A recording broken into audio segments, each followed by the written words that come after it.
Hello and welcome. Today is canning day. We've finally made it to that point where we need to get all those tomatoes from the season canned.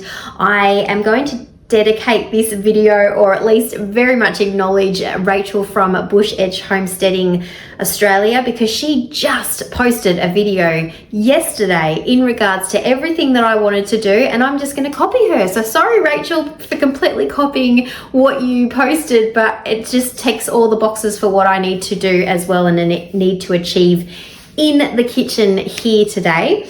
So I have had all of my tomatoes defrosting overnight, so I think they're pretty much ready to go. My thoughts are to do exactly what Rachel did, which was some tomato juice and some crushed tomatoes and some dehydrated tomato skins. So I'm going to be using the Ball book. I'm not sure which ones that she used, but this has got the tomato juice on page 369 and the crushed tomatoes from page 354. So that's what I'm going to be attempting today. As much as I have my Ball t-shirt on, I'm not actually going to be using any balls today because I managed to fill two, so a quart jar and a pint jar. They've actually shriveled up a lot. They were full. I promise you they were full when I did them this morning, but I did more of the fire and ice pickles because they are, I can't even tell you how amazing they are. I love them so much. So I have done all the rest of the cucumbers, or the pickling cucumbers that I had for the season. I have done for these. There's a couple of little tiny ones left on the vines, but we are starting to get some really cool nights here in Melbourne. So I think that that's pretty much it for production, and I just couldn't waste an opportunity to get more of this deliciousness in my fridge. So another 2 weeks, about 2 weeks it'll take for these to be ready. And I can't wait to have a bit more of a supply, and next year this is definitely what I'm going to be focusing on for the next season crops.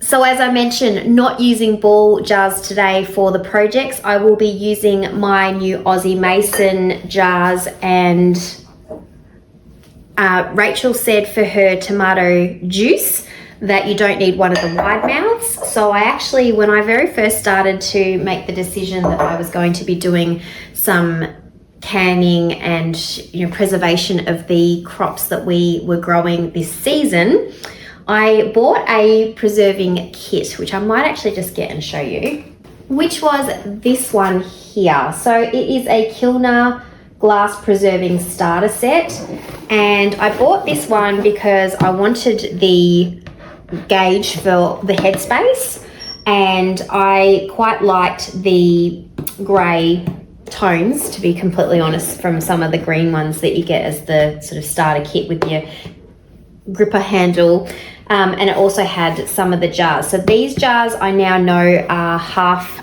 a litre, so it obviously says it there, which is equivalent to these. So these ones are a 500 mils as well, which is half a litre. So I'm going to use the regular mouth Kilners that came in that pack for the tomato juice. And then I'm going to show you my favorite little purchase that I made quite a while ago. So I bought a dehydrator, a very tiny little one. It's nothing special. It's probably very noisy compared to some of the higher end ones, but it does the job for the little amount that we do. And hopefully we'll get more into doing some dehydrating. However, at this stage, as I said, it's perfect. I have been using it so far for the gochugaru chilies that I have grown. I have been dehydrating them so then I can crush them down to make the chili paste so that I can make my own kimchi with it, which is very exciting. So I'll be using that for the skins to make some dehydrated tomato powder. Can't wait. Oh my goodness, I'm so excited. Oh, couldn't have timed that any better. That's the timer for the sourdough loaf, which is currently doing stretch and folds. It's 5:30 and I left this way too late. So I'm sort of multi-skilling. So I'll do those stretch and folds now, and then let's get started with the tomatoes. So I've had these defrosting overnight and they are definitely well and truly ready. All of the juice is now collected in these bags, and Oh my goodness, look at all the juice in that one. So the ones that I've got out for doing the canning are the purple Cherokees and the black Russians, the Romas and the little cherry tomatoes, plus there's also scattered in amongst these, and then there's a separate bag here of just the Tigerellas. Now the Tigerellas were definitely the most poor performing vines that I had this year, so I'm not sure if I'm going to actually go ahead and do those. Plus I thought they were a big tomato and they're obviously more like a cherry tomato, so wasn't really something that we gravitated or grabbed. Well, obviously there wasn't very much production of them anyway, but definitely these little cherry tomatoes that we got that were supposed to be the black cherries were delicious, and I do have some extra seeds for those, I think. So I think I'll still do some of those next year. So I bought this little doobie whacker, which I think is a strawberry corer, to core the fresh tomatoes because it won't be relevant for the frozen tomatoes. But then, do you know what? I'm just going to try it because I'm like wondering, is it even necessary? I'm not sure whether it's necessary really for these tomatoes to actually be cored. I mean, they're not that bad. I mean, it does work. Like that absolutely works a dream. I suppose it's really only relevant for these big ones, but otherwise I'm not sure whether for what I'm doing they really do need to be cored. But what I will do is cut these bits off which have some damage. So I'll do a bit of quality control now and get bits off that don't look pleasing.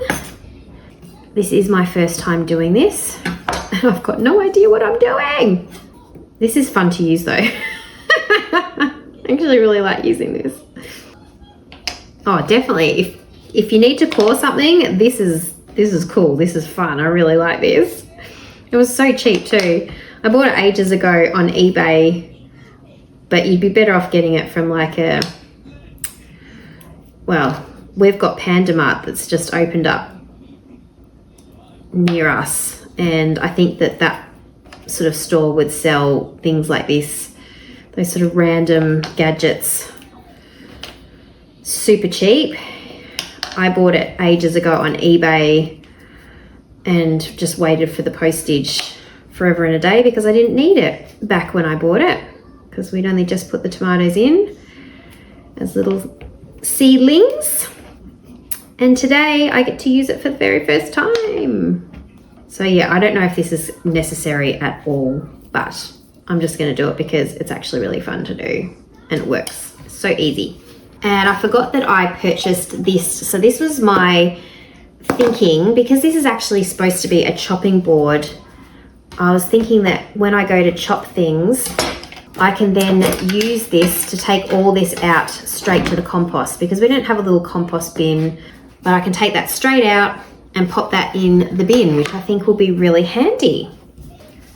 Okay, next step, I think we need to start straining these tomatoes, but I was just thinking, hang on a second.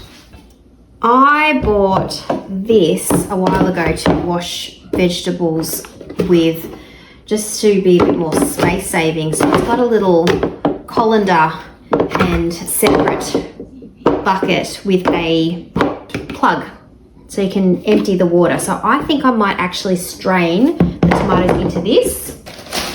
Whoa, some of these bags are broken.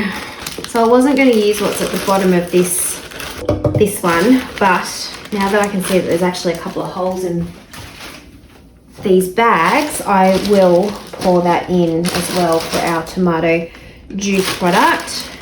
Oh, these purple Cherokees and black Russians, I don't know why, but I didn't take the stalks off them, so we need to do that. And then let's just pour this in as well, this juice. That roaster, by the way, is from Tupperware, and I found it in the garage and I thought I would have no use for it. So I was going to give it to the salvos. And then I was like, hang on a second, that it's going to be perfect for cooking down all of the tomatoes. Silly me. So I'm so glad I kept it. So let's, actually this is probably not the smartest thing to do, is it, Alicia? Quickly pour this in here. And I did lose a bit of juice there. Okay, I'm going to clean these guys up.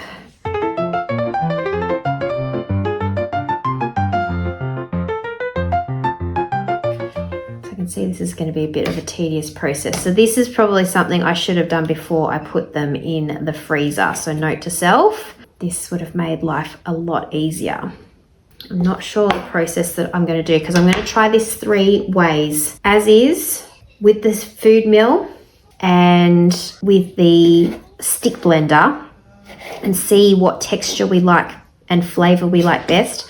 But then I also am interested in trying citric acid and the bottled lemon juice, which actually I need to go and find the bottled lemon juice because I couldn't find it before. So I'm going to get these guys in here.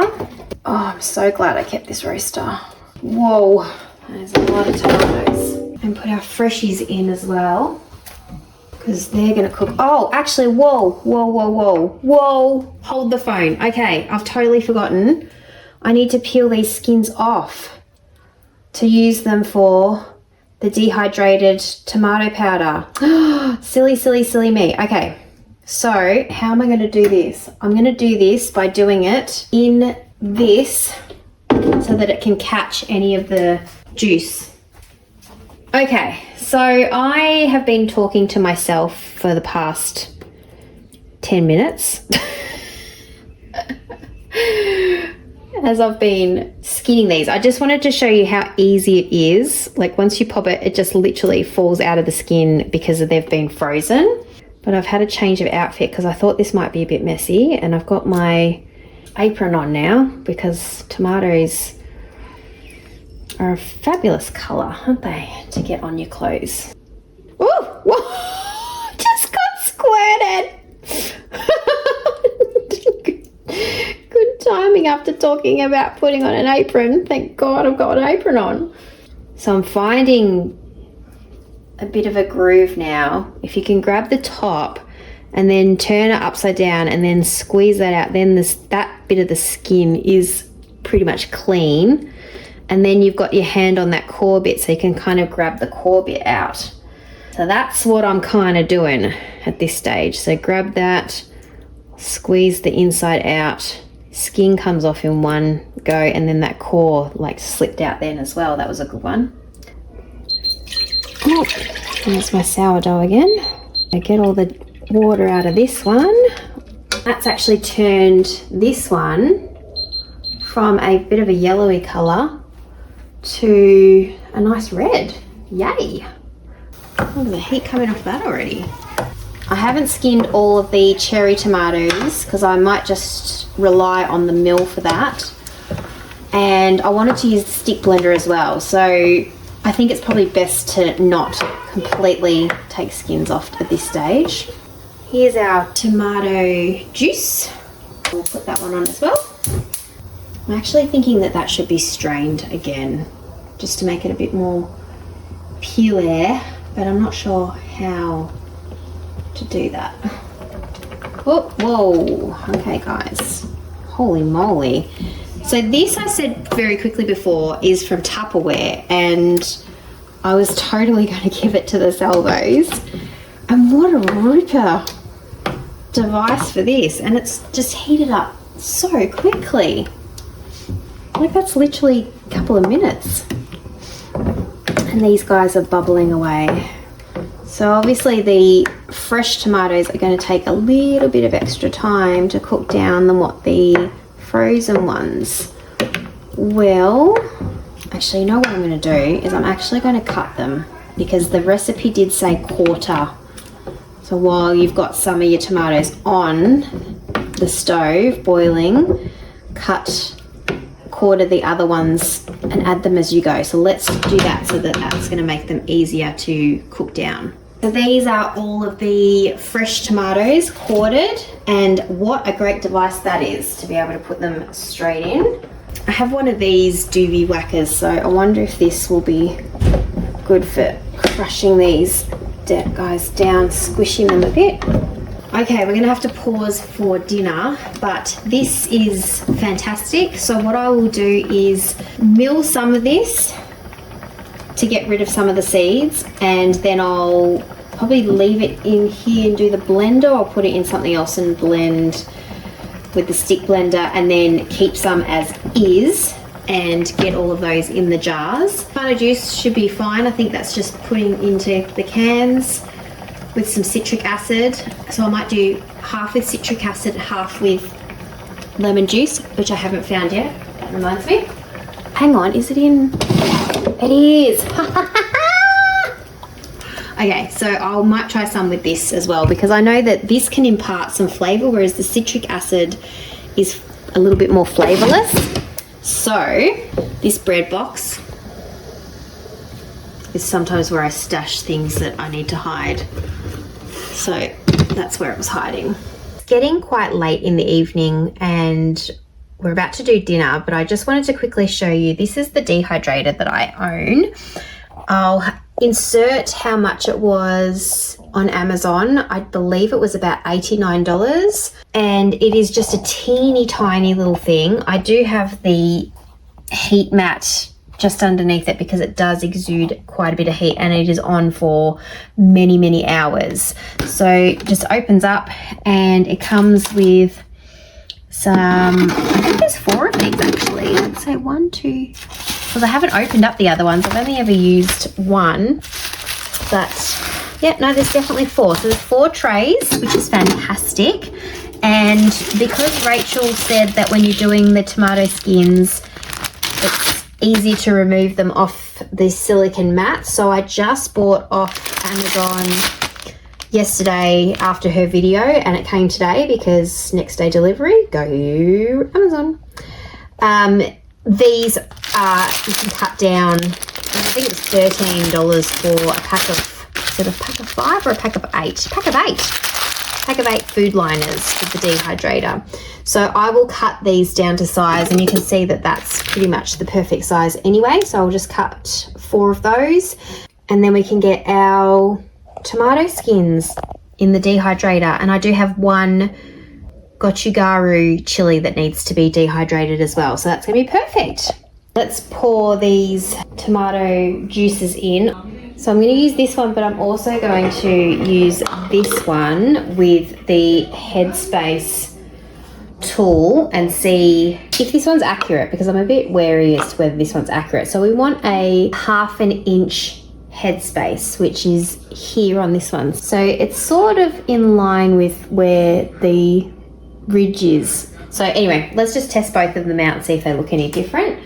I have placed the tomato juice in the pourer, so hopefully that helps. Woo! Oh my gosh, oh my gosh, oh my gosh, oh my gosh, oh my gosh. We're back after having a brief intermission. Look at how much mess I'm making. So this is pretty much spot on. So we've had a bit of trouble with the phone recording, but what I've done is love this fantastic. I reckon that was spot on. So I'm just going to, because I had like a really little bit here, and because if we're going to be using it for recipes, I'd much rather have kind of a consistent amount. So these two are almost identical. This one's slightly more, but I'm going to just finger tighten those ones, and then let's get on to the crushed tomatoes now. You're going to hear family in the background because it's now 8:30.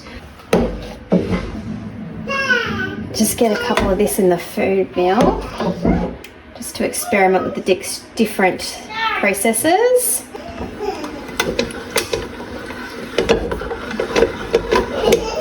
Just to see what that's doing. It's a pretty smooth, I mean, that's more like a tomato sauce consistency, so I'm wondering whether we put a little bit of this back in. Oops. Beautiful product, however, but not really the crushed tomatoes. So let me come back to this one. Okay, guess what I forgot? The citric acid. It calls for 1/4 teaspoon of citric acid or a tablespoon of lemon juice, bottled lemon juice. So let's do 2 citric acids, and I might do the big one with the lemon juice. So just do slightly less. Pop the lid so that we get a good seal. Should be doing this with some vinegar, but time's not on our side right now. Done. This is the blended version. Definitely didn't get all the seeds out, so that's not 1/2 inch. Let's do one of these jars so that we've just got one of each of them. Close. And then we've got a little bit left over of the smooth one, so we'll just fill it up however much we can. Just, okay. Now, what have we got? Strained, blended. Blended was this one as well, and this was the only one that's with everything in it. Quarter, tablespoon. Vinegar this time because these are very dirty.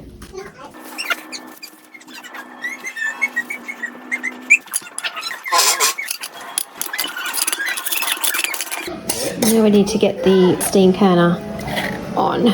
Citric acid,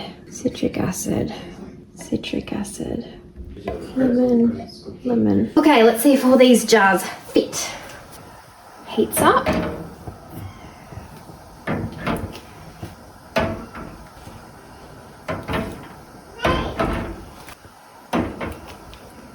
Oh my goodness. Like a glove. Brilliant. Oh, no. Oh, no. Okay. Let's move them around a little bit. Those ones in the middle. Small ones on the outside. Alright, now will we fit in? Yes! Woohoo! Did it, kids! Get excited! Once this gets to temperature, it will be a 35-minute processing time plus 5 minutes with the heat off just to finish the processing.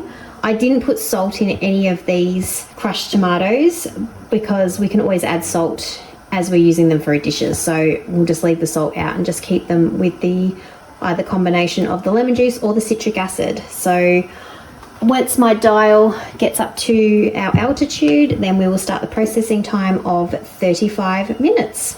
So while we're processing the tomatoes, we'll start laying a few of these skins to be able to get these in the dehydrator, which will go overnight now because it's 9:30 at night.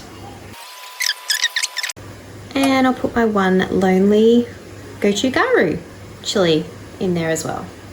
I have put all of those silicone cut to size sheets on these and load this up. You know, I never take the packaging off things just in case I want to return things, but I think that it's safe to say I'm keeping this, so I might just remove the plastic.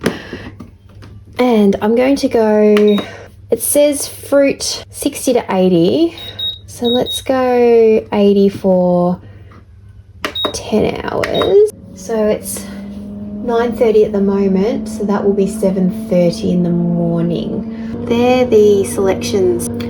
So technically tomatoes are a fruit, so that's why I thought I'll try that.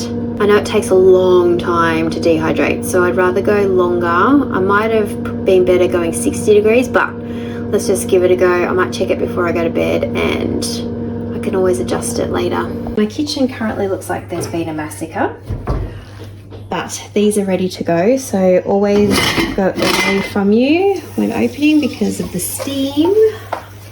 And not that this is a review, but I have 3 of these devices because they've all come with different packs that I've bought and they've been included, so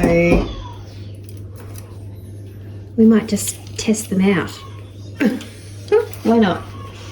And see if we can get any seal pops while we're at it.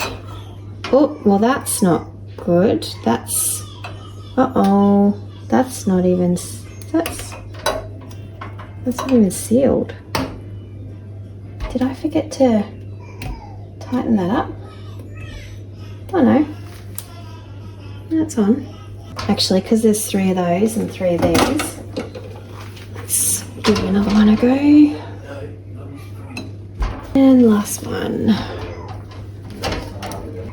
Okay, the 3 tomato juices. Oh, so I've got some siphoning on these ones. So we've had one explode a little bit by the looks of it there. Yeah, this is definitely my favourite. This is the ball.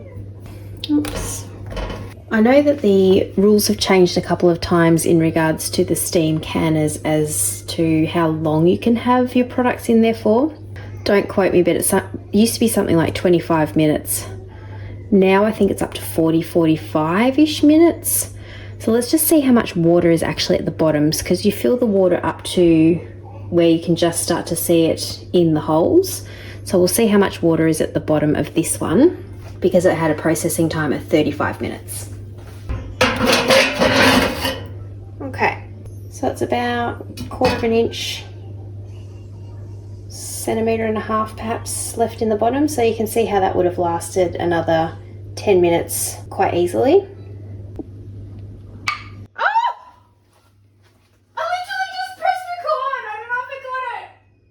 But just did it again. Just another one went. Okay, it's 11:15. I'm exhausted.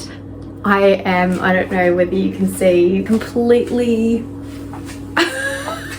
everything is just drenched and I'm ready for bed, but I've still got my sourdough loaf to finish, which I always do at this time. I should actually do a video in regards to how I plan my sourdough to work for our family structure, which is put it in the fridge now and then it ferments, cold ferments overnight, and then we'll be ready tomorrow morning when we wake up to put in the oven and be ready for lunchtime.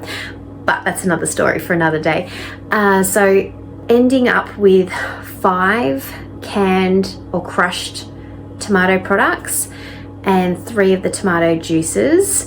Interesting, I was just saying before that 5 cans for all those, I mean it wasn't all those, but it was 2 big bags, freezer bags full, and then a couple of the other bags. So took up a lot of space in our freezer to come away with just 5, effectively 5 cans of tomatoes. So that is a lesson to keep in mind for next season, whether we plant more tomato plants in order to yield a higher amount of tomatoes to be able to do some jarring projects with. Dehydrator is going in front of me right now, so we'll check those in the morning as well, and there'll be a nice crusty sourdough loaf to enjoy tomorrow afternoon.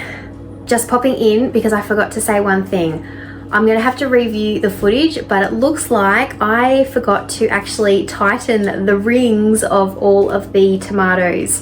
So I've noticed that they were all loose and they have all sealed bar 2 of the jars. Those 2 jars, I've tried a little technique that I've seen somebody else use where you actually turn the jar upside down and keep it warm, and sometimes the jars will seal from that. I don't know what it is about doing that process, but if they don't, then we'll just use those in the next few weeks. I've got to be quiet because it's 12:20, so 20 past midnight. But I just came to check these 2 and they have definitely sealed. So I had these 2 upside down because these rings were not on, and it's done the job. They're definitely sealed. The next morning, let's check these and see if they're ready. Yep, I'd say that's pretty good. Let's check that gochugaru chili, however. Oh, where's it gone? That definitely needs a bit longer. The top's good, but the bottom is still soft, so I'll have to put this in for just a little bit longer, but I will take these tomato skins out because they are well and truly dehydrated, and we will blitz them and make a powder.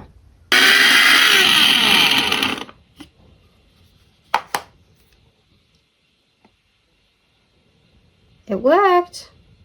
And now the sourdough loaf goes in that I did yesterday while we were doing the tomatoes. This is the best part.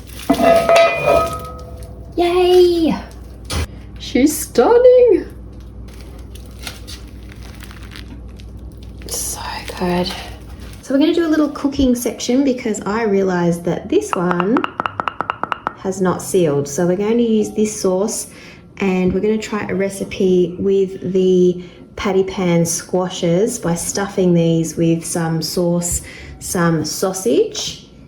The recipe used some pork mince with sage, but the only thing that I could find that was similar was this pork pepper and oregano, so we're going to use that. And they also used some herb paste, some Italian herb paste, so I'm just going to use what I've got in the garden, which is some basil, some parsley, some oregano, or it could be marjoram, and I've got only a little bit of thyme, and I also grabbed some pizza thyme because I love that. And for my one, I'm going to put a couple of bird's eye chilies in. So we're going to start with the sauce, which is going to be blended with a couple of fresh tomatoes. I don't have a heap, but I do have a handful that I can put in. And let's get cooking. So we're going to add our tomato sauce, and that lid came off super easy because obviously it wasn't properly sealed. And then some fresh tomatoes, and let's blitz her up. If you don't have one of these, strongly suggest you look into them. So I'm going to put in 3 garlics and a little bit of onion. My husband doesn't like onion, so don't tell him that it's in there, but we're just going to put a little bit in. Get this fried off, and then we can add the tomato sauce. Garlic and the onion. Oh, I might try my new tongs. I probably could do it a bit longer, but I'm just gonna power on now and put in the tomato sauce. Let's add the Italian herbs. So this was an Italian herb paste that she used. And we'll add some salt to taste. And then apparently this has to cook down for about 20 minutes. And I can see the benefit of getting rid of the tomato seeds now that I'm trying this. It would have been a much smoother consistency, so perhaps more of those next year. I think I only did the one that went through the mill and completely removed all of the seeds. I'm actually just going to put, because they are fresh tomatoes, a pinch of sugar just to counteract the acidity.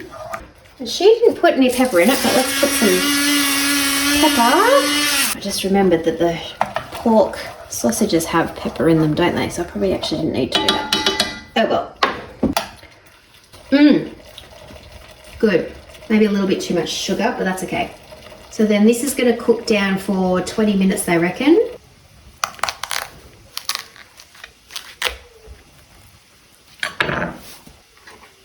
Oh, lucky last, this one's got lots of seeds in it. Ooh. And then all those will go back into the compost to feed next season's garden. Isn't that exciting? I love how the circle of life with all this stuff is. So I've poured the tomato sauce into a jug to make it easier to pour over the patty pan squashes.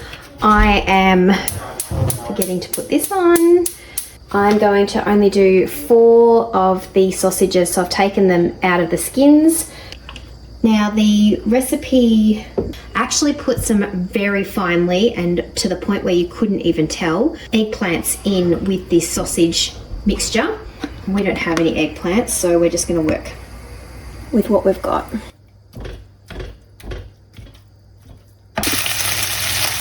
So once our pork is cooked, we're going to add some ricotta cheese.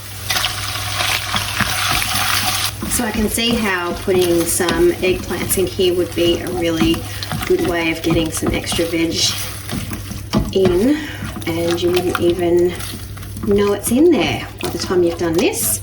So then we are going to put this into our patty pans and then put our sauce over the top of those, and then we're going to put them in a 190-degree oven for up to an hour, if not a little bit more if they're still not fork tender. The squashes aren't. Yep, definitely didn't need to do all those sausages. There's more than enough for these. So I could have done with some more tomato sauce. I'm going to sprinkle a little bit of chili because I like chili on everything.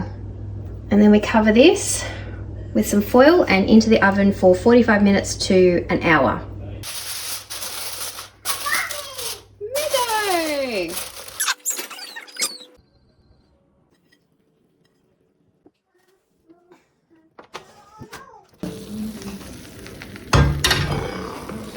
Okay, so I've grilled them so they've got some nice cheesy, crusty bits.